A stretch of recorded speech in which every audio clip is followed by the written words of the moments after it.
That's because us Canadians, Dan, we're chill. We like to think so. I feel like we don't care that much. At least when it comes to ice cream. Oh, that was good. Chill? Ice cream? I don't even know if you caught that. I wasn't even intending that one. I feel like the ScruffCast is on a higher level.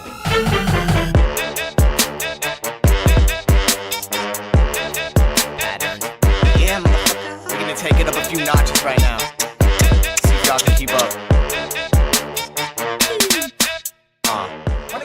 What's up, everybody, and welcome to episode 14 of the ScruffCast. I'm Dan. And I'm John. So, we got some news for you guys. The ScruffCast is going international. We are going to Chicago next week. The Windy City. We're going there just to record episode 15, that will be, of the ScruffCast. Right after 14. But before 16. But before 16. No, we're not. That's not the reason we're going there, obviously. We're going to visit a friend who we have in Chicago. We're going to check out the city. That's pretty much it. We're going to eat some pizza, hopefully. Some deep dish. Some of that Chi-Town deep dish. Some Chi-Town deep dish.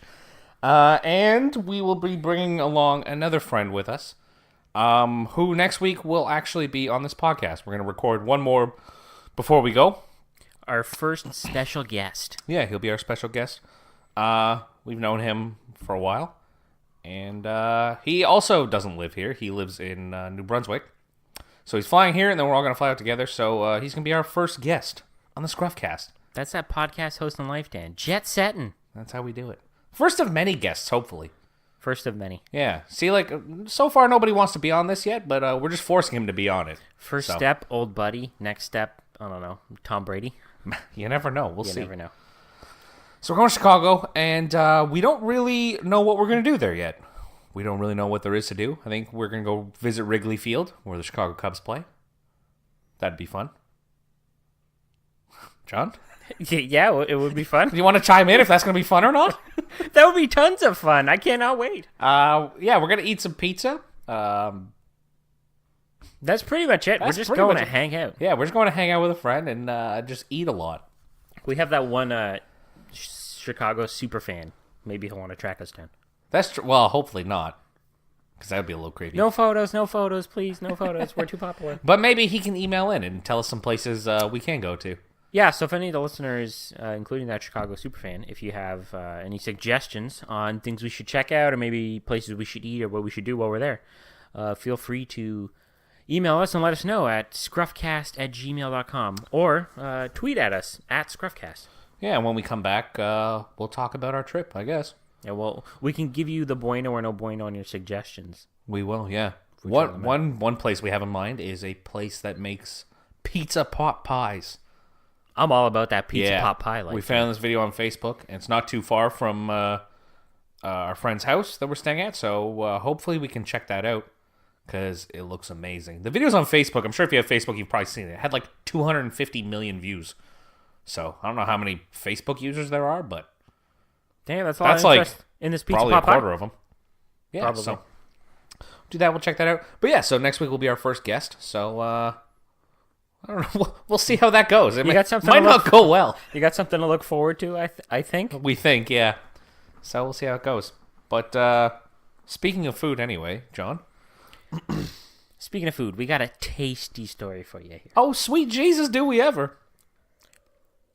So there is a ice cream chain here in Toronto that goes by the name of Sweet Jesus. So you like what I did? You see what I did there? It was like a double transition. Yeah. Tasty story and Sweet Jesus, yeah. and that's the name. I thought that was pretty good. You listeners are really spoiled by how good we are at this podcasting stuff.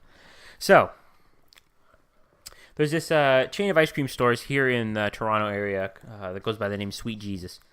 And they have about, I believe, 15 to 20 locations, and they're expanding right now into the United States. So they just recently expanded. And, Dan, you know what people like to do nowadays? Complain about everything. Get offended. So I got an article here. The title is, Sweet Jesus Ice Cream Shop Face Boycott as Christians Call Its Branding, in quotes, hate speech. So the whole idea here is Christians are upset because the name is Sweet Jesus, and they're saying it's blasphemous that this ice cream shop is calling themselves Sweet Jesus. Pretty much. I got some choice quotes here from a bunch of online petitions that have spun up with it's signed by almost 10,000 people. And they say, choosing the name of our Lord for a brand of soft serve ice cream is totally offensive and revolting. You know what I don't like right away there is how they say our Lord. Yeah. Like it's all of our lords. You know what I mean? How do they know? How do they know that the people who founded this ice cream shop aren't also Christian? And they're like, wow, I'm religious. I love Jesus. Or what if they're Muslim? So it's like, oh, he's not our Lord. We don't care. There you go. Then I guess maybe they could be like, well, that's offensive then. You're using our Lord. Well, we're going to name our store Allah Sweets. I don't know. But Fair enough. Which I'm sure an Allah Sweets probably exists somewhere in Brampton. So I got another quote here. They say, this is anything but a mere mistake. Both in their promotional materials and menu selection, it is plain to see that Richmond and Todai, I guess who are like the founders of Sweet Jesus, have every intent of mocking Christ and Christianity. If anything could qualify as hate speech, this is it. Oh, that's a far stretch. That is a far stretch. Their super offensive advertising slogan, bless your mouth, with their ice cream, I'm assuming. Oh geez, I'm quaking in my pew over here, Dan. I think it's I think it's a clever name. I think so too, because you think of people can be like, sweet Jesus, come on. Hey, and at the end of the day, we're Christians, we're Catholic, we're both baptized, communionized. I don't think that's what you call it. We were raised that way.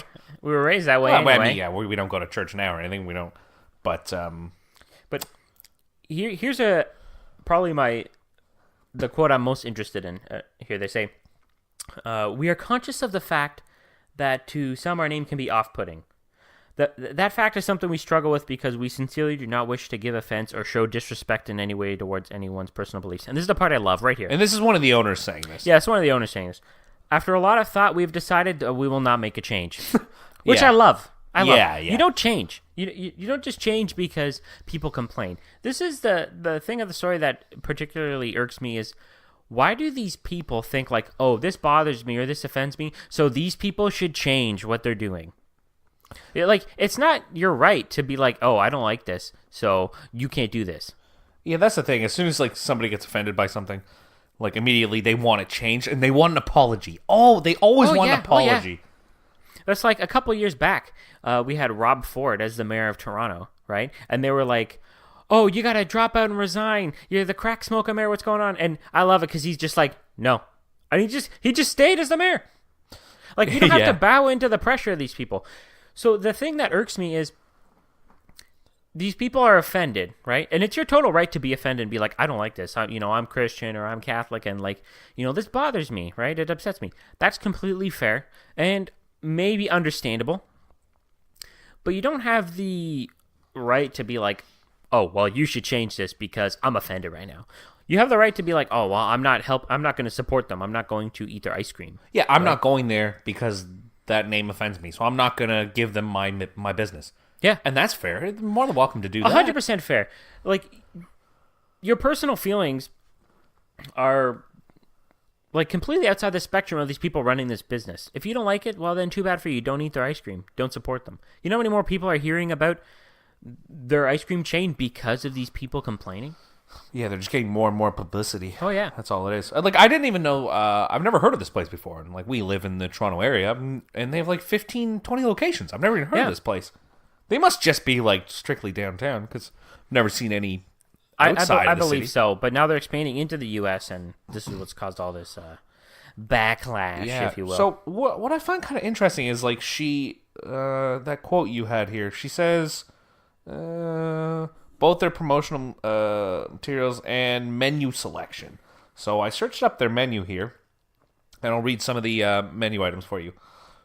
Chocolate peanut butter caramel, Krusty the Cone, Rocky Road Rage, cookies and cream, Hella Nutella, Red Rapture. Oh, okay. Well, those two are a little bit spicy. Birthday cake, bangin' brownie. You know what I mean? But what are so offensive about any of those? Maybe Red Rapture. Oh, I guess me a break. That's the only thing I can think here that's even close to biblical. These 10,000 people signing this petition don't have anything better to do with their time. Well, that's everyone that's complaining about everything.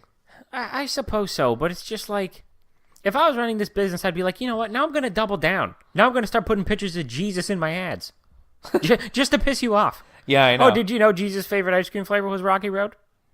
Well, yeah, it was. So too bad. They have an ice cream called Sweet Baby Jesus. There you go. That's their signature. Who cares, you know? The thing that really gets under my skin is like the fact that this ice cream looks amazing. By the way, it's the fact that these people get offended. I gotta shut this page down. I'm getting hungry. We get hungry over here. Jesus, it's the fact these people get offended and then they feel like they have some sort of like ownership or like right to have it be changed. Like, I don't like this. You should change it. It's like a very entitled way to think. That's exactly what it is. It's like this sense of entitlement. Like, who are you to be like, no, I don't like this? Like, it's ridiculous. You can like and not like whatever you want. It doesn't matter. It doesn't mean everybody's going to bow down to what you want or what you believe. You know what I mean? Yeah. Like, I don't know. I'm trying to, like, you could have a bad experience at a restaurant. You know what I mean? You can be like, screw that place. Never going back there. You know what I mean? You can talk as much smack. But it's just like, you're not going to be like, they're terrible. I'm going to go take them down. You just be like, no, I'm not going to give them my business anymore. That's it. Done. Yeah, exactly. You vote with your wallet. Don't give them your money. Don't pay them any attention. Like, the big thing I think of is, like, how does this affect you in any way if you're like, oh my God, I'm offended? Well, guess what? You just don't go there and you don't eat any of their ice cream. You don't support them. How is that affecting your life? What I find funny, too, is, like, these petitions. Because it's like, it's not like it's a legal thing. Like, oh, if you get 100,000 signatures on a petition, legally they have to do whatever you want to do. Like, that's not a thing. No. So, like, what is this? Like, yeah, let's all sign this piece of paper telling them that we want this changed. Like, shut up. Who cares? Like, we don't like you. Get out. Whoop-de-doo. Like, you don't need petitions anymore when you have Twitter. You just go on Twitter and find out everything you need to know. Because guess what? Those 10,000 people who signed that thing, there's probably 100,000 people that have stormed through those stores and eaten up that They're ice cream. eating Sweet Baby So Jesus ice cream. whoop-de-doo. 10,000 less people. Who cares? What I find interesting is, like, this has only been an issue since it's entered United States, since they've expanded into the States. That's because us Canadians, Dan, we're chill. Yeah, we like to think so. I feel like we don't care that much. At least when it comes to ice cream. Oh, that was good. Chill? Ice cream? I don't even know if you caught that. I wasn't even intending that one. I feel like the ScruffCast, it's on a higher level. Most people just take it at face value. They don't really appreciate Sometimes we don't even realize the what we meaning. do here. We're bringing you these hidden gems. Yeah, that's right. Just... it's like, we talked about... It's just the endless... like, people complaining. And, like, I guess it's our own fault because we always find these articles of people complaining about things, and then we sit here and complain about those people complaining. So are we any better than the complainers originally? I think we are. I think we are, too. Somebody's got to take these people down. Yeah. But it's just, like, it's never ending all the time. Yeah. These people, like, we could literally just make a podcast of us finding these kind of articles and doing, which is almost what we do. Almost. We try our best to also... find some interesting things to speak of. I think that the big thing is these people complain when it's like, how does this affect you at all? A perfect example of a similar situation I can think of is, I remember watching a video on YouTube, and it was like a gay couple at Disneyland or Disney World, and one of them proposed to the other, right? You're like, oh, nice thing, you know, they're proposing, getting married. And then there's comments online like, oh my God, Disney World, how could you do this? I'm never bringing my family back here again. It's like, how does this affect you at all? Good, you closed-minded bitch. Don't go to Disney. Exactly. Like, Disney World's like the best place in the world. You know what? Get out of here then. You know what? I'm a proud supporter of Disney and everything Disney stands for, minus like the Jew hating.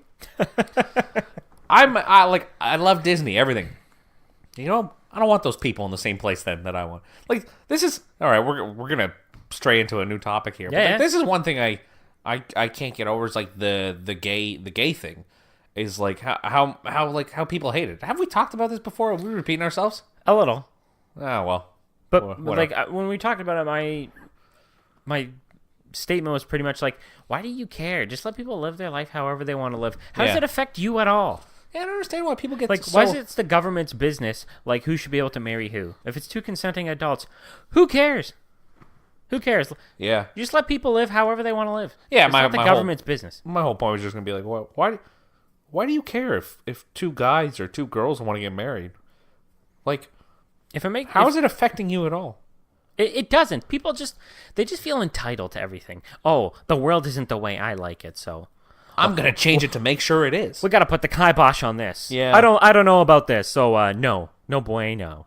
It's- You don't take our no bueno and apply it to your crazy ideas. It's the same thing with this ice cream, right? It's like this is a much smaller scale because this isn't really dealing with like, I don't know, humans necessarily, or like human interaction with like or human rights, I should say. Yeah, it's Because I think it's literally the name of an ice cream store. Like, is it that big so of this a is deal? like a much smaller scale, and like still people are going nuts about it. Like, it's just ice cream, guys. Relax. Like, if an ice cream store came into like the city and it was called Dan and John Suck Ice Cream, I'd be like, man, what the hell? I'm not eating the ice cream from there. ScruffCast sucks ice cream shop. Yeah. I'd be like, whatever, it is what it is. Damn, Like, people are gonna hear about the ScruffCast. That's pretty cool. I'd be pretty pumped about it, Right? to be honest with you. Would we be making a petition? No. No. Give me a break. But you all would sign it, though, right? Yeah, of course. We have the most loyal listeners in the game, Dan. We like to think so here. Anyway, let's move on. There's something interesting. I'm gonna let you take this away, John, but I'll kind of tee it up here. I'll put it on the tee for you. All right. So Facebook. And maybe I won't put it on the tee because I don't really That was the understand sound of any me this. hitting it right off the tee. No, it's going a little right, but That's okay. It was okay. It's a dog leg right, Dan. so Facebook has gotten into a little trouble over the past week. A little bit of hot water. A little bit of hot water. And it pretty much just has to do with them giving all your data away. If you have a Facebook account, turns out they've been, I don't know if it's secretly giving your data away, but they've been giving your data away. So I'll let John further explain this because he knows what he's talking about. Kind of. So, there's been a lot of backlash coming against Facebook in the past week or so. You may have heard of it, you may have not. I'll kind of run you through a quick little timeline of what happened. So Facebook's been around since like 2004, right? Long time. But back in 2010, they sort of started opening up the platform, making it easier for people to build apps and like games and stuff on top of Facebook. Like, listeners out there, if you remember going on Facebook and you'd sign up and you'd play games like Candy Crush or whatever was really popular on Facebook. Farmville was a really popular one. There's tons of those just Facebook games. And you would sign in and then log into these apps and you'd have to give them permission. And they would tell you this app has access to like your birthday, your friend's birthdays, like your information, blah, blah, blah, based on certain different topics. So Facebook's platform really took off. People started making apps. Then a couple years later, right, they just kind of rolling on with that same momentum. They started tweaking things. They made it a little harder to see what info you were giving out, right? Because it's in Facebook's interest for them to collect as much of your data as they can to make it more enticing for advertisers to advertise on their platform and to make it easier to target people with ads that they might be more likely to click on. Just a way to make more money for Facebook. Exactly. They're a business after all, right? Yeah. So then here's where things get interesting. So in 2013, a researcher from Cambridge University created an app using Facebook's API, using their platform, right? And it was just like a simple quiz app, right? So it was like a personality quiz, right? So under the shell of some bogus company called Global Science Research, they created this quiz and they actually hired people on this service called Amazon Mechanical Turk, which is where you can get people to manually do tasks online, right? So in this case, it was getting people to do these quizzes, right? And they actually paid the people like a buck or $2 per person to do this quiz. So had about 270,000 people do the quiz. But the problem was when they are, agreeing to do the quiz, they're giving their data to the people who made the app. But Facebook also made it so you can agree to give the data about your friends, the people on your friends list, who your friends with on Facebook, to these same apps. Okay, I'm going to stop you really quick. Yeah. So do you have to allow? Yeah, it does a little thing pop up saying allow your data to be shared. Yeah, 100%. You are opting in. Okay, so Right. it's your own.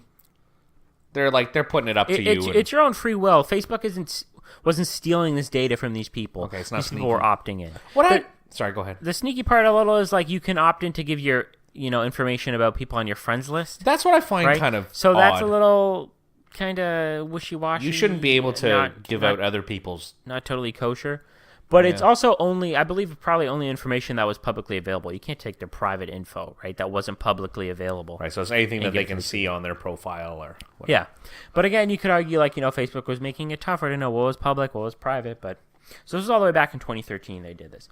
So when it was all said and done, right, 270,000 people took this quiz, and when you got all their friends and everything, it ended up being like millions of people. Or like tens of millions of people, like upwards of 50 million people whose data they had, right, from Facebook. So in 2014, the public sentiment against Facebook kind of like took a downward turn here because they published a study about how they can use their newsfeed to sort of manipulate people's moods, right? So why would Facebook do that?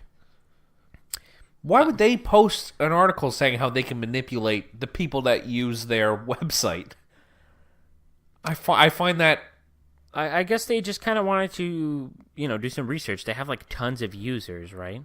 Like it's an interesting experiment. Why is it in their best interest to publish this report? I have no idea. Maybe they were being a little naive at the time. That's what it sounds like to me. It sounds pretty stupid. So they took a small sample of people, right? Like only 700,000 of the users, and then they did some studies and did some testing, right? So they would, show happier things or like more sad or depressing things on people's news feeds, and they can kind of manipulate their mood, right?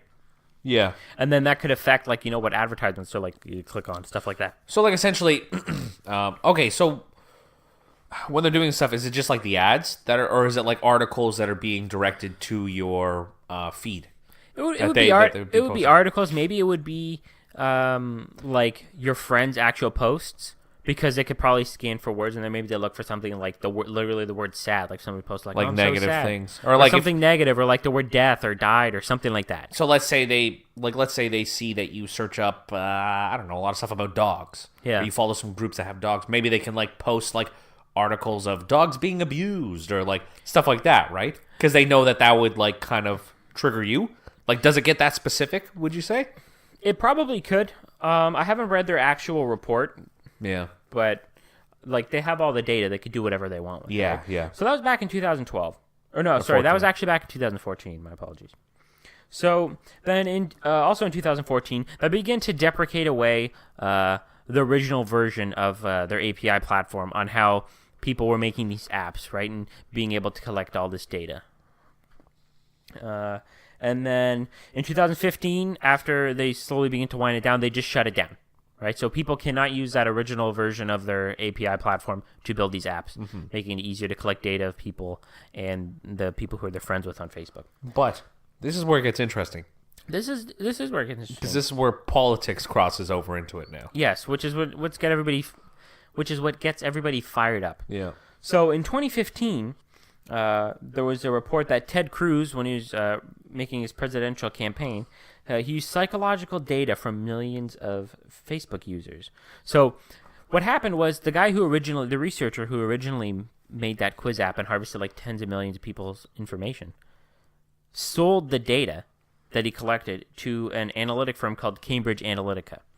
So this is like a gigantic analytics firm, and they're like knee-deep in politics, and they're helping people sort of find out, what different demographics are thinking, right? Because it's all about trying to influence people to vote for you, right? Yeah. So Ted Cruz used this Cambridge Analytica company to help him sort of, target his ads on Facebook and stuff like that.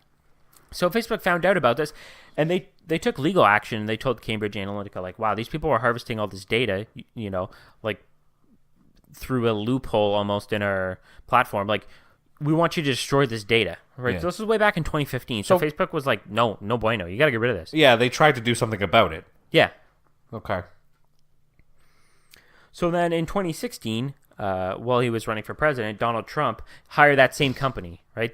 This company's massive. Like, they're well used for political campaigns in like all different countries.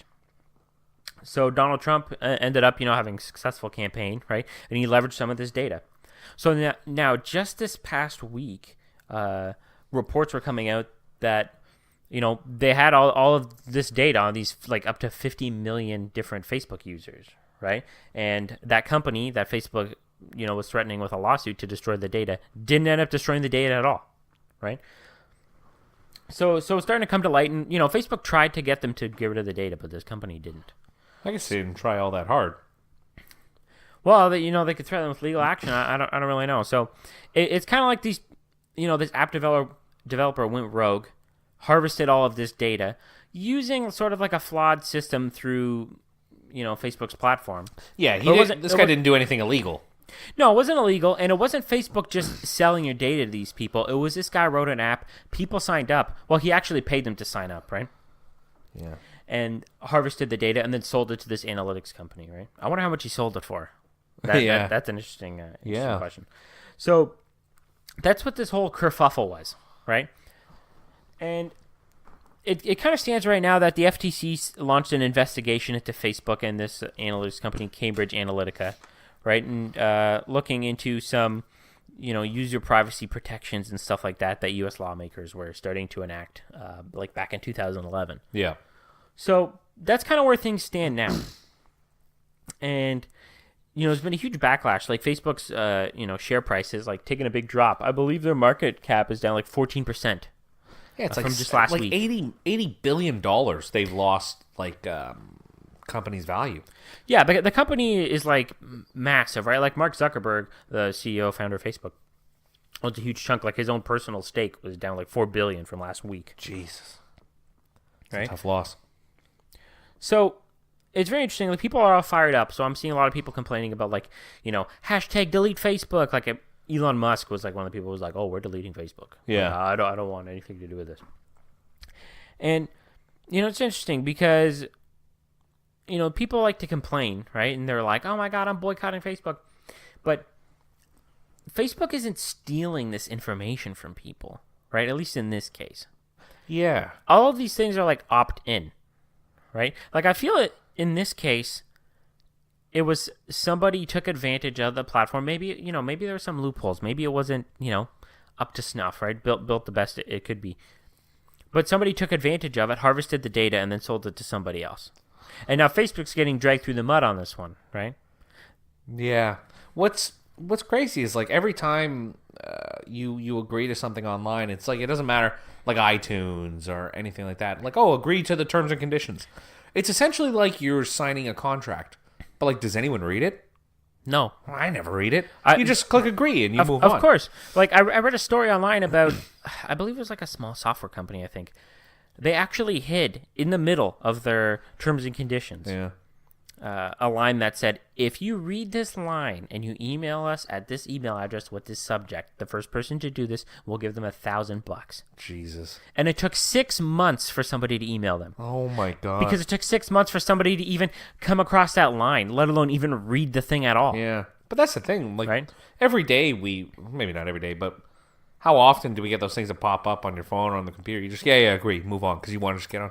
But it's like almost signing a contract without reading the contract. That's exactly what it is. Or getting someone who knows like all the legal terms to make sure it's all good. You know what I mean? It's on a smaller scale, but that's essentially what it is. And they can put whatever they want in there. So they can they can take all your data and you're giving them permission to do it.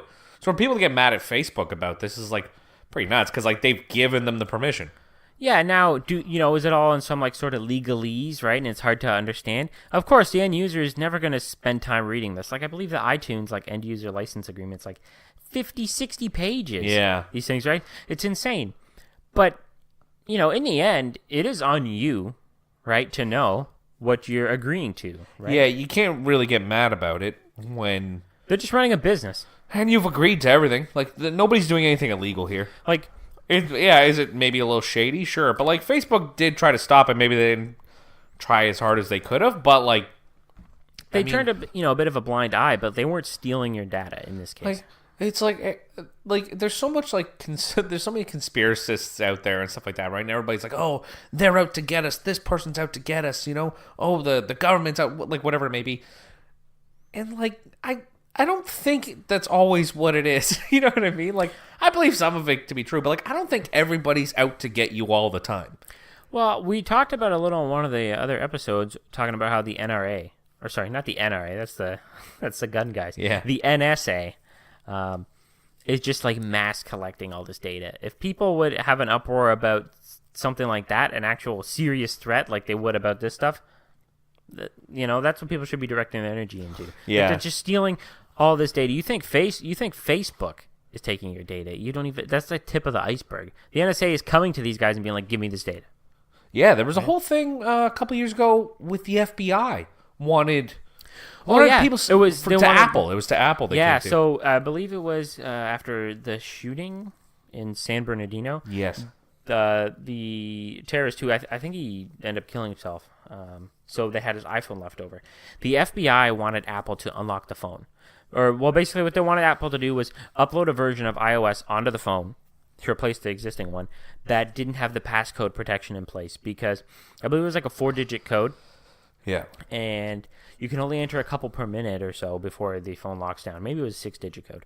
So it would take a long time for the FBI to crack this open if you were doing, like 0000, 0001, But, like, 0002. Okay, you're locked telling out. me, like, trying over and over. I don't know. Like, you're telling me the FBI doesn't have like the resources to just like plug in a little thing and like have the code instantly? Exactly. Like, I know it's like kind of movie-ish sounding, but like I feel like they would have that kind of technology. You're exactly right, Dan, because they tried to strong-arm Apple into doing this because they wanted it to set a precedent so that they could easily get all the data they want from Apple. Oh, right. Because what Apple does is basically locks it down, and they're like, we don't even have access to this data. It's encrypted on the device itself. Yeah. It's not being sent to us. So, like, sorry, FBI, our hands are out of this. There's nothing we can do. Yeah, but you guys are screwed. Yeah, the FBI tried to strong-arm them, like you said. They tried to strong-arm them, and then Apple didn't cave, so you know what happened? The FBI just got in anyway. They already had the tools to do it. Yeah. They were just trying to set the precedent and get man. Apple. Yeah. Yeah. Well, I'm happy Apple didn't. I mean, like, it was... And that was the thing. It was a tough situation because it was a terrorist attack, right? So people can look at it in two different ways. It's like, it's nice that Apple's not giving the FBI any of our stuff, but also, this is a terrorist act and we need to find out what was on that guy's phone. So kind of, that's a tricky situation to deal with, but right? I would always err on the side of like my personal privacy or my freedom. Yeah. Right? It's like, imagine, do you want them to have all of your data just in case anything ever happens? Like, that's already what the government's doing, right, under the Patriot Act they signed after 9/11. Right. Well, that's how the NSA has the power to, like, mass collect all this data. What else is interesting about this Facebook thing is Facebook also admits that it's collected data on your calls and your text messages. Now, I believe this is only with Android phones. Yeah, so this actually kind of got discovered as a result of the previous thing where people were like, that's it, I'm deleting Facebook. Well, Facebook has a tool that you can use to sort of download an archive of all of the information you have stored in Facebook. Right, like sort of export your data out. Right, because you got lots of pictures, comments, whatever. If you're leaving Facebook, and let's be honest, come on, only a small percentage of people will actually end up leaving Facebook. Give me a break. Yeah. But if you're leaving, you can export all this data, so you still have access to it, right? So people were doing that, and they were discovered, there's text message logs and call logs in my personal, Facebook archive. Like, how'd that get there? Was it like they could actually see your text messages or just who you were texting? It was, I believe it was the content of the messages, too. Oh, my God. But what happens is, again, this is another case of people opting in, but not really know what you're opting into. Yeah. So, specifically on Android phones, because on Apple phones it isn't, iPhones, I guess, it isn't possible the way Apple's app ecosystem works, right? You can't have like these processes running in the background to, scrape this data. So basically, what happens is when you sign up into Facebook Messenger, right, on an Android phone, the big thing with this was specifically a version of Facebook Messenger called like Facebook Lite or whatever, which is like used for older phones or slower phones or phones in like developing countries and stuff. And it gives you the option like, hey, do you want Facebook to import your contacts? Right? So then you can, send text messages or add your friends or whatever through. Oh, there's tons of apps that do that. Snapchat does that too. Oh, and you don't think they're Twitter, collecting this they stuff? all do it. You don't think they're collecting this stuff? Yeah. Exactly. So, sons of bitches. So people were, agreeing, right? And I believe one of the bigger parts of the issue was like on this Facebook Lite version, the options were like import your contacts. It was just like yes, or it was just like skip it. Or like it wasn't really a prominent option, right? Yeah. Where on like the regular Facebook, it was like not now, yeah, or no thanks or whatever. Like I've seen this come up for me before, and I've never put it in because like not even about privacy concerns, but I'm like, I got nobody I want to talk to in here. So yeah.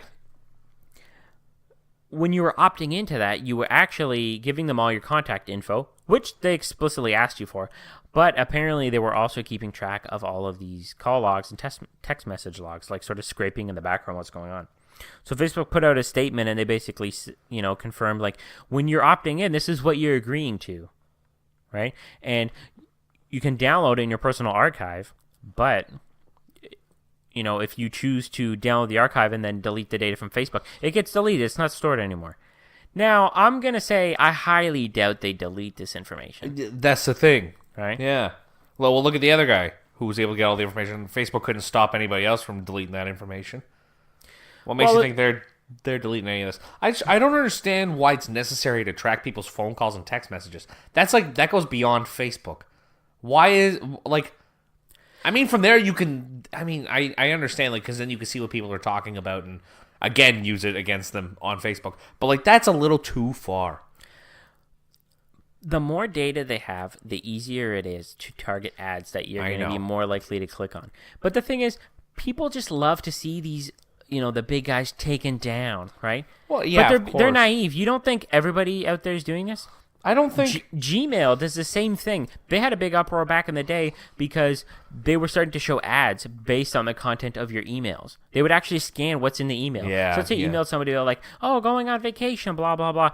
Now you might start seeing some ads related to vacation things. Yeah. I just don't, I don't know. Is there any, moral, any moral standard that should be set? Because, it's, this goes too far. I don't mind Facebook, you're agreeing to using your data, but, why do they need to log your text messages and your phone calls? That's too much. Do they need to? No. But the more data they have, I understand. it's all in their interest. Yeah, I get that. But, I don't know. That's too far for me. But, Facebook isn't this platform for you to, share pictures with your friends and, catch up with people just out of the goodness of their heart. It's a business. No, yeah. Even after their market values collapsed, the market cap of Facebook, as it stands right now while we're recording the podcast, is $465 billion. Oh my! Right, and they dropped probably well over 10% of the value since then. So they were closer to $500 billion, $500 billion company. Right? They're not doing this for fun. They're doing this to bring in the money. How do you feel about all this? You kind of said, but how do you? Especially you have an Android phone. I do have an Android phone. And you use Facebook Messenger. And I do use Facebook Messenger. I don't have an Android, and I also don't have a Facebook. I did have a Facebook, but now I believe it just sells Ray-Bans. Yeah, it somehow got taken over. Yeah, 6 years ago. So how do you feel about all this? You know what I mean? Well, like I was saying before about when we were talking about Apple and the FBI trying to crack the phone, I'm more on the side of privacy and my personal freedoms, right? I don't need you invading my space or my stuff over here. Now, I feel it is on you to know what you are agreeing to and opting into, right? Now, I'm not saying I'm reading all the, the 50 pages of the terms and conditions every time I download an app or sign into something. But, I've also never opted in to have my phone number, right, or my contacts imported in there. Yeah. That doesn't mean they're not still tracking me somehow. I have no idea. But I think people need to understand, like I was saying, it's a business, right? They're there to make money. And if you're using these things for free, how do you think they're making money? If they're not charging you, then you're not the customer. You're the product, right? They're taking your data and they're selling it to advertisers. Yeah. Look at how much money Google brings in. Tens of billions of dollars every quarter, and they're doing the same thing, right? Yeah, they're taking all your data. You can actually go, there's a specific section on the settings for your Google account where you can go and see that advertising profile they set up. Did we talk about this on the podcast? I feel like we might have already. I don't know. This podcast has just been repeating old material by the sounds of it. So, anyways, you can actually go in and you can see the profile, the advertiser profile they've set up for you, right? Mm-hmm. So they'll guess, your interests, your gender, your age, based on the things you search and the activity of your account, right? So for us, it would put us in that millennial age bracket, right? Yeah. It would say male. I've looked through it and actually gets make sure you don't get any marmalade posts. Yeah, any exactly. ads for marmalade or wine corks, right? Or anything. So, and they actually do a pretty good job of estimating your interests and the things you'd be more likely to want to click on. It's interesting, but I feel like a big thing was when the internet first started out, it was, this big new thing. And it was very hard to convince people to pay for stuff. Yeah. Right? Like, I'll start paying for content online? No way. Right? You think people will pay for the ScruffCast?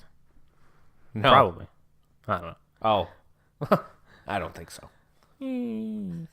But, right, so a big thing that came about was, like, advertising online, right? Yeah. So, because it kind of carried over from other mediums, like magazines, right? They just had ads in the magazines. TV, they had the commercials on TV. So that just carried over to online. And it's a really shitty way to monetize stuff, right? Mm-hmm. You don't want to see ads all over the place. But you also have a hell of a time convincing people to pay for stuff.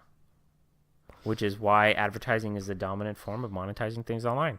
And which is the only way, you can bring in money at some sort of scale, right? Like imagine if, I guarantee if you took a poll, right, of majority of, Facebook users or Google users, and you said, would you rather see ads or would you rather, pay $9.99 a month? Mm-hmm.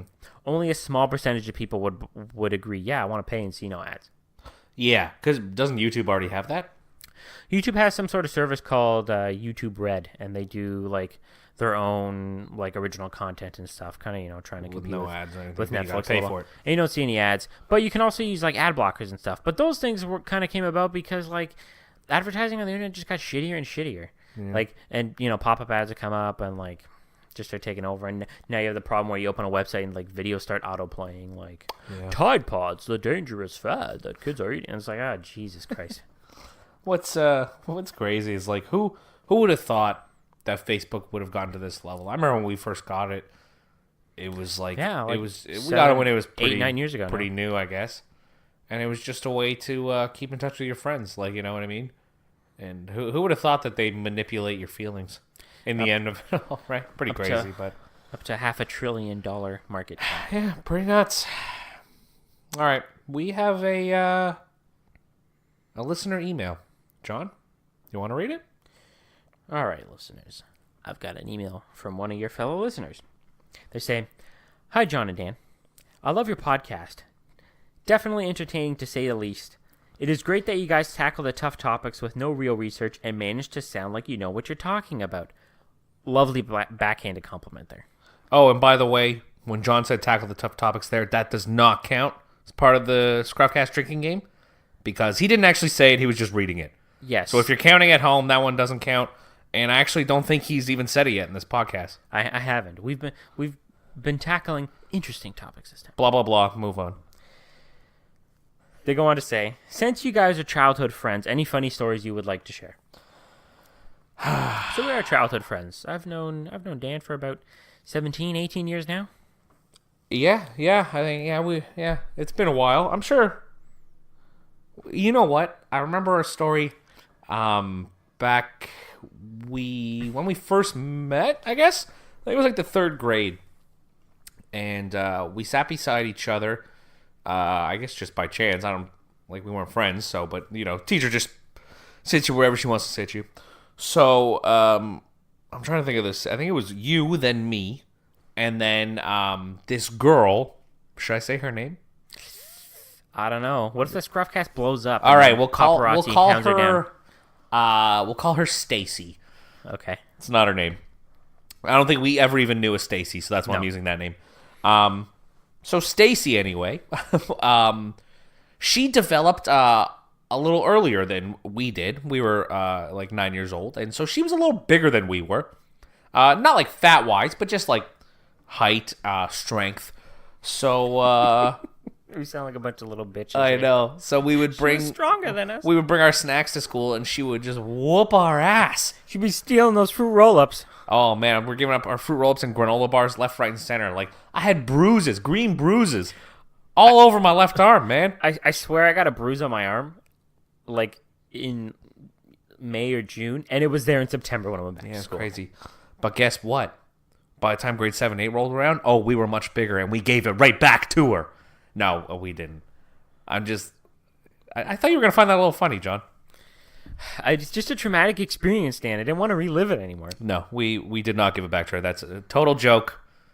No abuse on this podcast. Yeah, we already solved gender equality. Okay. Many episodes ago. Can you think of any other funny stories? There was one summer in high school where we got like really deep into Monopoly. This is how exciting our lives are, by the way. Well, how exciting you think it is these people are sitting around listening to us talk about this. We got really deep into Monopoly, and you think, like, oh, that's funny. They play Monopoly during the summer. No, it was high stakes. Okay? The deals that would happen. Oh, you need to give me Boardwalk. I need St. Charles Avenue. The stakes would be like, you give me St. Charles, I'll give you Virginia Avenue, and I'll let you text anybody on my phone anything you want, excluding my parents. Yeah, it got too deep, or it was like personal favors we were starting to hand out. I'll let you use my truck. Yeah. It was ridiculous, and man, we played like these were like 8 or 10 hour Monopoly games. Yeah, it was like they an intense start gridlock like in the battle. evening and go till like 5 in the morning. Just the highest of stakes. It was fun though. Like that was fun. We had a good childhood. We had just like a good good time growing up.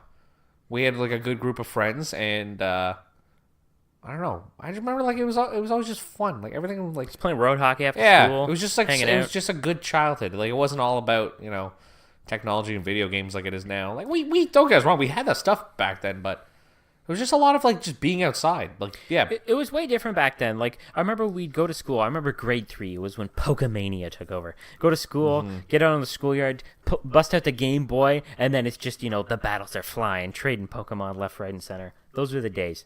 Nowadays, like kids would have phones, but they're not even allowed to bring them to school because all it takes is one kid drops his phone. It's like, oh, I dropped my phone, Landon. How could you do that? You bumped into me. And, like kids are getting in trouble. Like it's ridiculous.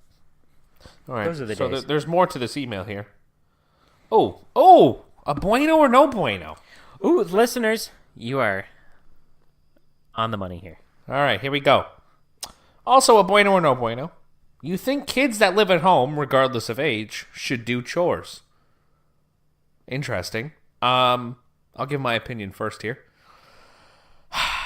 So, I'll give you a little background of how I grew up.